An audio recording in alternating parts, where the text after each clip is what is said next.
Hello, everybody. Welcome back to Chrono Trigger. It feels like we were just here yesterday. Weird. Feels like just yesterday. Yeah. That's we ironically say that whenever Toxin is time to record. Yeah.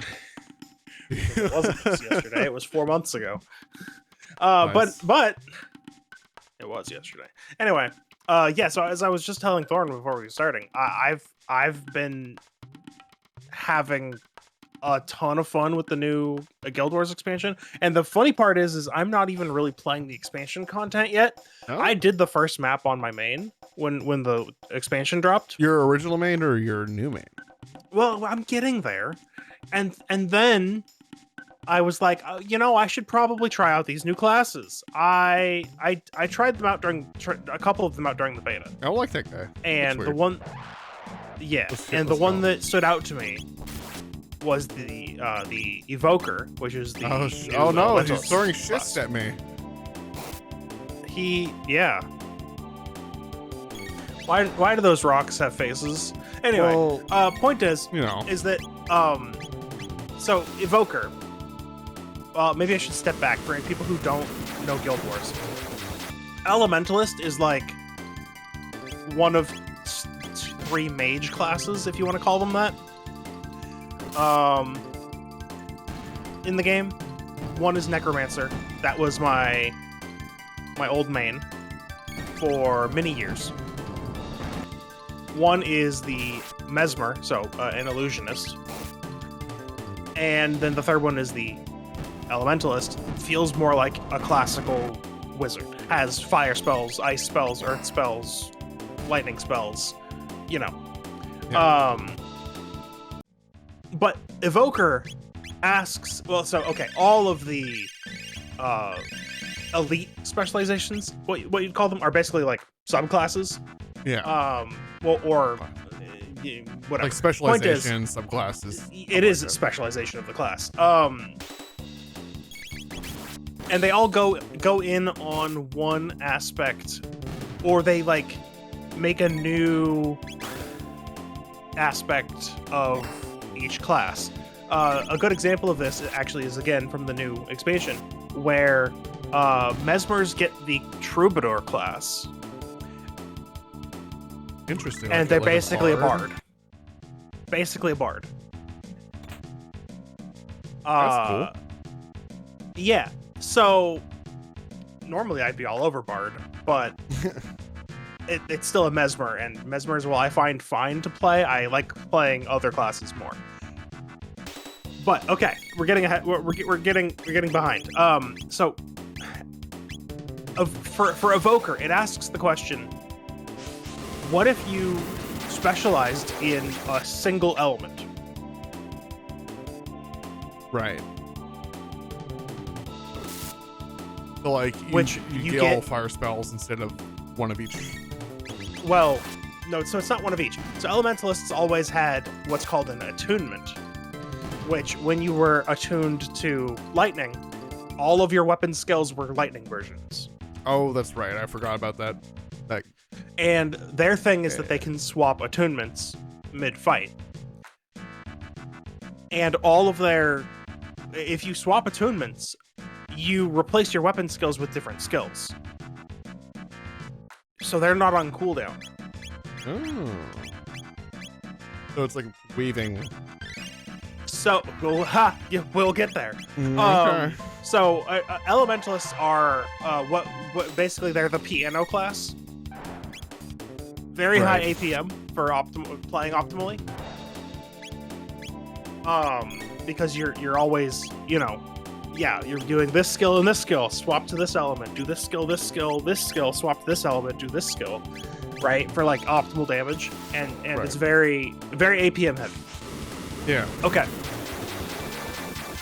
Just to give you an idea, we're just gonna talk about Elementalist now. So the first specialization for Elementalist was Tempest, which was their thing is that they can overload the attunement that they're in and do like a blast of damage, I think it was, or maybe it was an effect based on the attunement you're overloading, but that was the thing they could do, right? Right. Is that they overload their attunement and you get effects by doing that. The second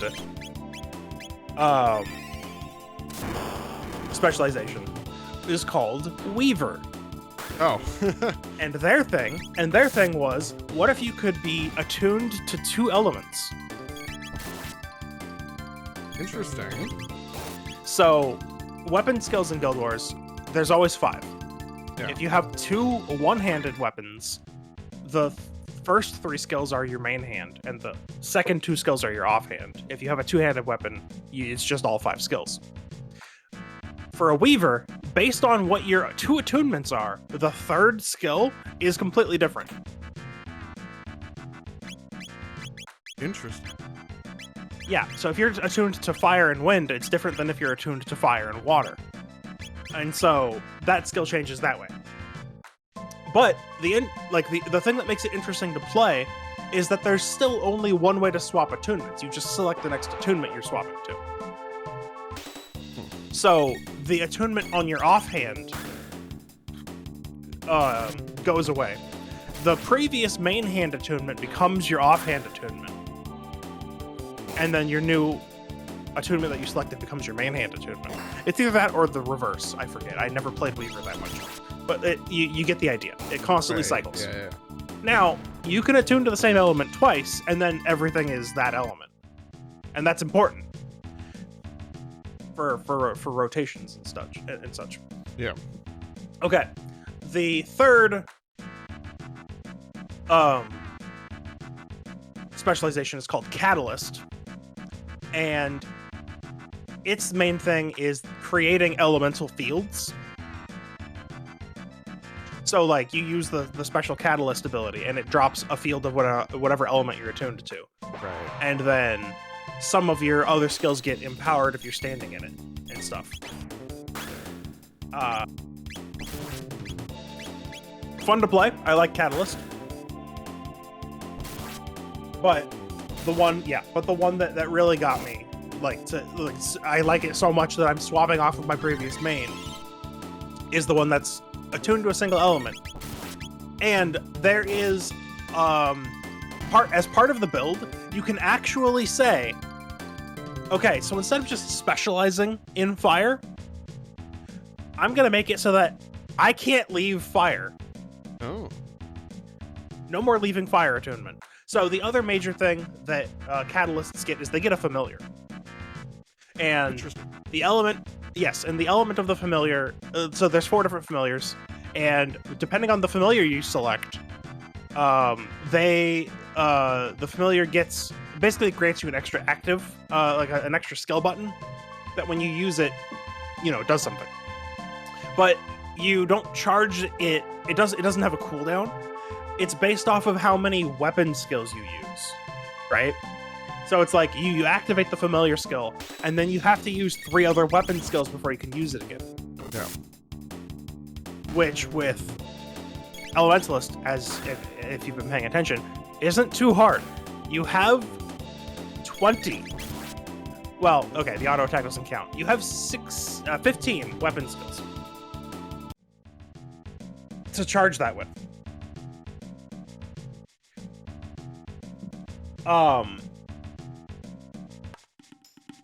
But I've just made it so that now I can't leave fire attunement.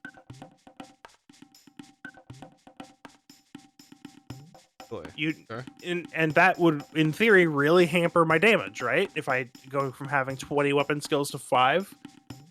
Yeah. They thought of this, and instead, not instead. So if you have this particular aspect of your build enabled, because Guild Wars is very free flowing, like it's not like your build is locked. You can actually change your build anytime you want out of combat. Yeah. But the point is that so for the build that I have selected, you can't leave fire attunement. It's not required to play Weaver. Not Weaver. Catalyst. No. Evoker. There we go. It's not required to play Evoker, but it's a thing you can choose to do. So then, if you have that enabled, whenever you use your familiar skill, it reduces the recharge time, so the cooldown of all your weapon skills. It's actually kind of interesting.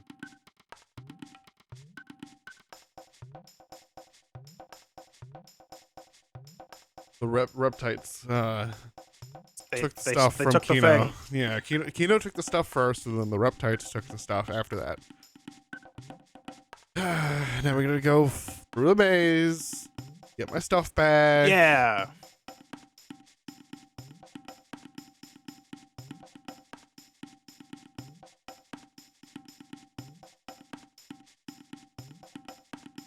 Get my stuff back. Let's go. Let's go. Okay, so what I'm getting at here is the reason why I'm having so much fun playing Evoker, which is you use your weapon skills to charge your familiar skill to recharge to like more quickly recharge your weapon skills to recharge your familiar skill to and it loops on itself, and it's very fun. Now that isn't to say you just like press buttons forever and you do infinite damage, but I like the flow of it more than any other elementalist. I see what you're saying. Profession. Yeah.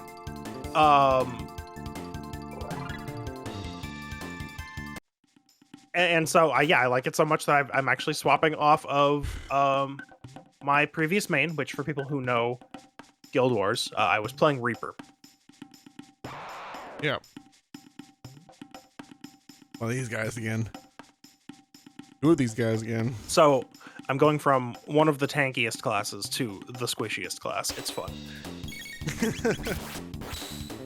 Yeah, that's always the time. Got him? Maybe? Yeah, got him. Are not enough. Slow. That was it. Not for some reason. Counter. I guess countering isn't guaranteed. So what were the? So you said Troubadour was added, right? Yes. What else was added in this most recent expansion? Sure. Every main profession got an elite specialization. So, I already told you about Elementalist and Troubadour. So let's go with, Elementalist and Mesmer. So let's go. Necro got Ritualist, which summons a bunch of spirits. So it's a very good, like a minion class. Okay. So Necromancer always had an aspect of being able to summon a bunch of minions, but this class leans into that for once. Like I said, it's always looking at an aspect of the base class and doing something with it. Right. So yeah, that's Ritualist. They summon spirits. They do stuff with spirits. Let's see. Let's go with the medium classes next. Engineer got Amalgam, which is like, how do I describe Amalgam? All right.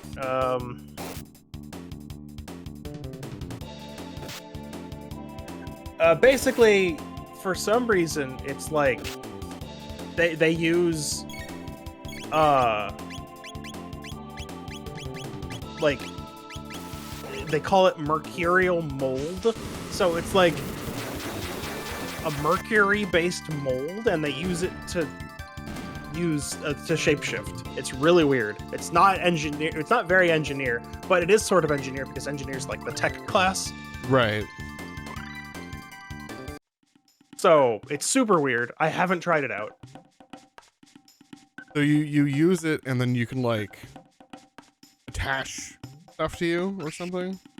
From what the wiki page, excited to pull up the wiki for this one. What the wiki page is saying is that they get to use stances. So basically, they'll activate a stance with their skills, and then that'll do something.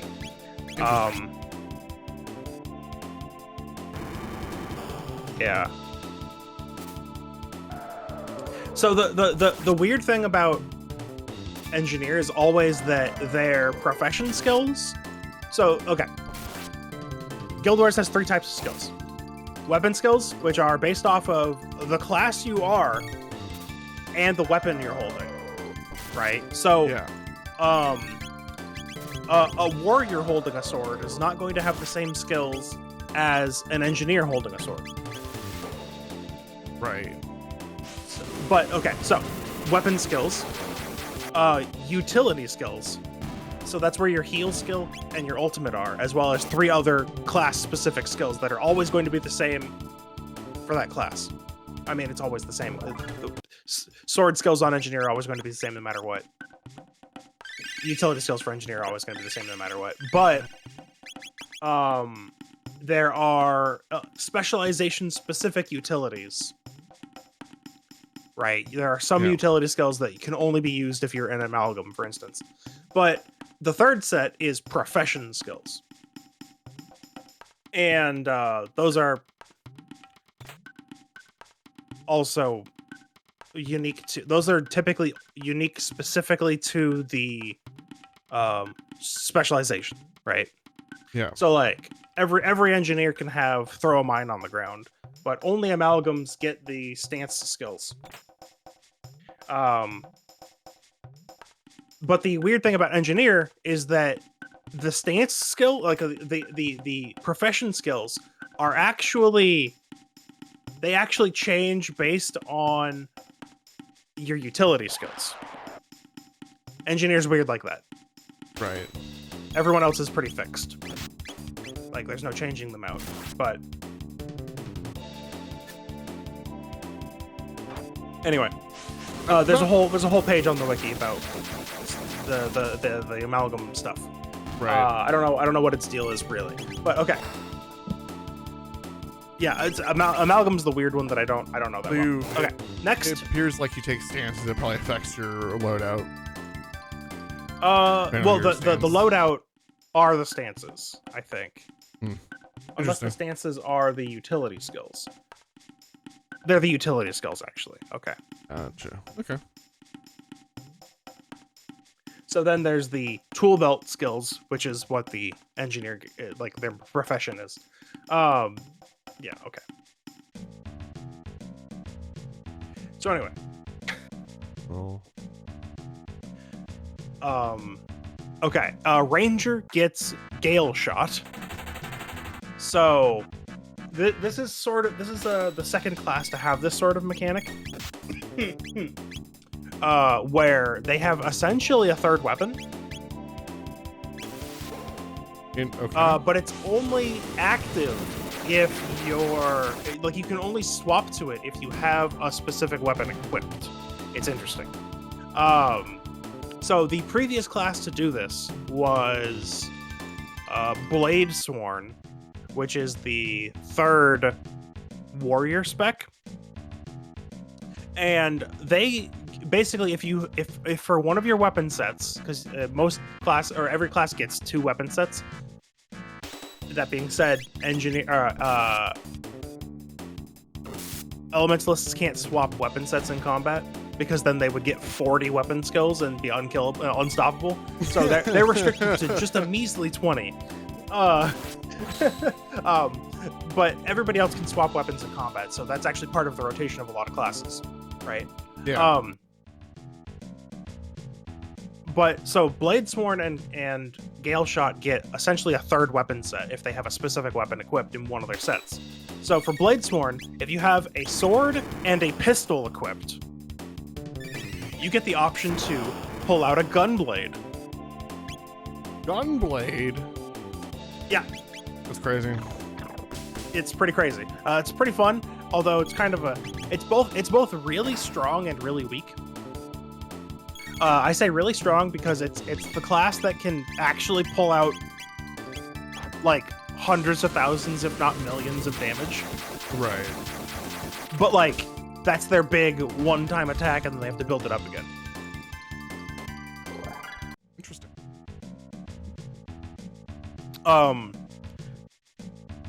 Gale Shot gets a bow. I know, shocking based off of that name. That's crazy. they get a longbow, which means they have to have a longbow equipped. It's called the Cyclone Bow. Wind bow, gale shot. Come on. Keep up. So one of their equipped weapons has to be a longbow. Oh no, a ranger has to use longbow. Crazy. Longbow is one of the both better and worse ranger weapons, just because, like, the 2 and the 5 skill on ranger longbow are ridiculously good. I like how and the 3 and the 4 are not that good. Him. Yeah. Oh. I mean, I'm gonna fight him anyway, but like. Yeah. But you did steal it. Okay. So yeah. So that's what Gale Shot gets. They get a third weapon, which is a second bow, which again has its own cooldowns, right? And you can swap to it, and that's their thing. Yeah. Looks like their utility skills are based on a lot of movement. So they're, yeah. So a high mobility ranger is not something that we've really had before. So that's kind of cool. All right, the funniest one. We're getting to it because I'm going through mediums now. The funniest new class, yeah, is Antiquary. That's the thief. Okay, antiquarian or antiquary? Antiquary. Antiquary. Okay. So antiquaries get a scrit assistant. Nice. Not even joking. And so so thieves. This is going to come as a shock to everyone. Their profession mechanic is stealing. Crazy. For the antiquary, the steal has been replaced with scrit assistant. Dig something up out of the ground. And yeah, it's based on that.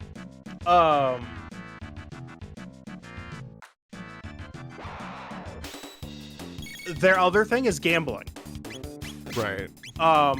Meaning their new profession utilities are in the class called Double Edge.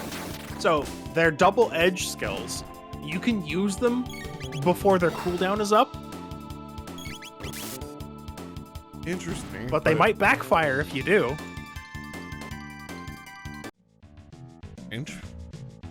Yeah, it's interesting. Also, it's got probably the funniest attack in the entire game. Yeah. So if you have the scrit dig up a thing, it could pull out an unstable scrit bomb, which does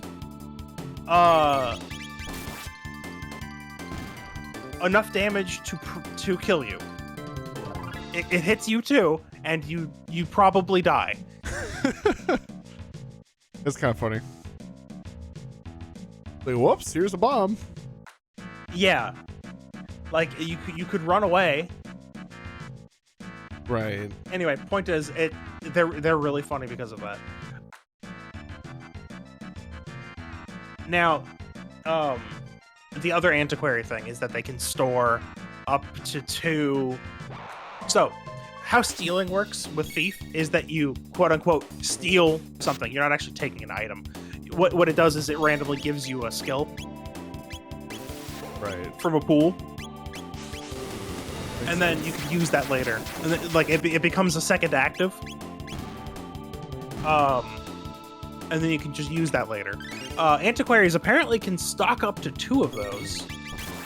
Huh. Yeah, so that's interesting. So that's their thing. Okay. Now we go into the heavy classes. Let's go with Warrior actually gets basically a Guild Wars 1 class called Paragon. Neat. And their big thing is they're very support oriented. They buff. They're good at buffing. They should be good at healing. Which is like it's like the most underwhelming class so far because every profession in the game can, to some extent, they already have, you know, a specialization where they can do buffing and healing. So it's like, what is this? I don't know. Right. It needs. I think it needs more work to get more of an identity.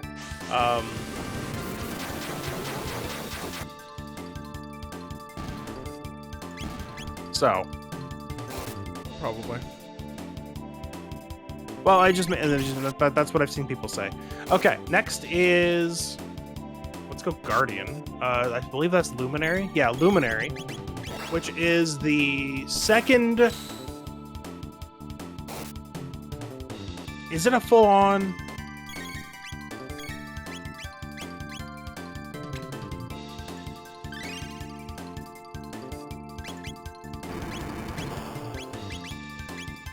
Checking something real quick.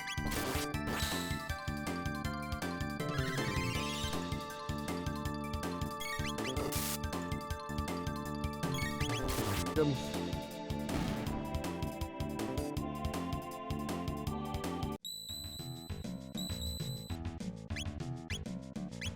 I don't know if it functions fully like the Necromancer, shroud, but it is a shroud.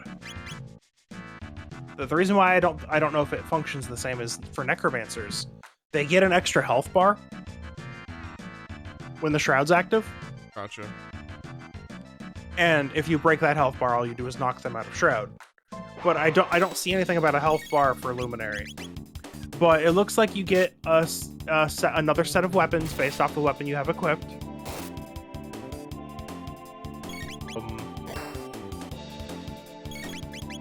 And that's that. Like,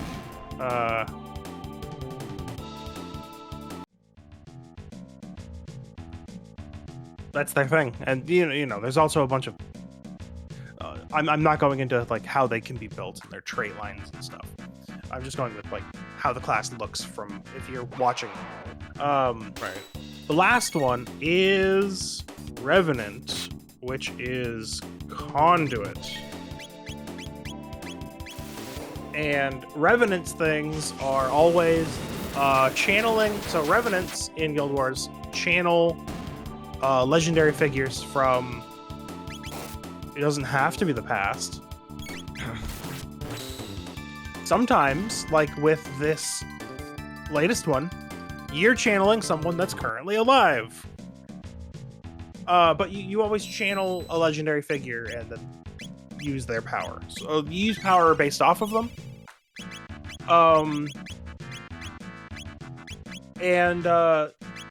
It's interesting because Conduit is, again, a Guild Wars 1 reference. Yeah. In multiple ways. So, the person you are channeling... Oh, boss fight.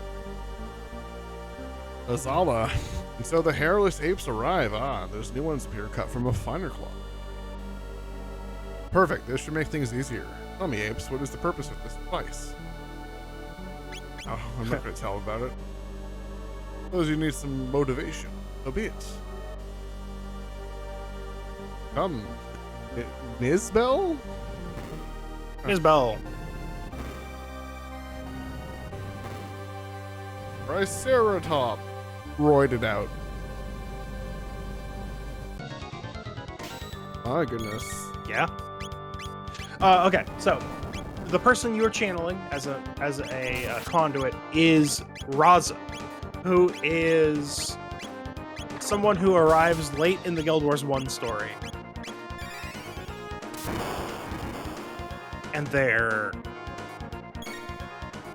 kind of, their lore is that they're kind of born from the mists. So they're not like human or anything. And so it's not really that surprising either that they're still alive 250 years later. Right. And then all of the conduit's profession skills are basically channeling Guild Wars 1 classes to do an attack. But while two of those classes are still around, Mesmer and Warrior, they probably do Guild Wars 1 Mesmer and Warrior things rather than Guild Wars 2. I don't know that well. But, like, that's their thing.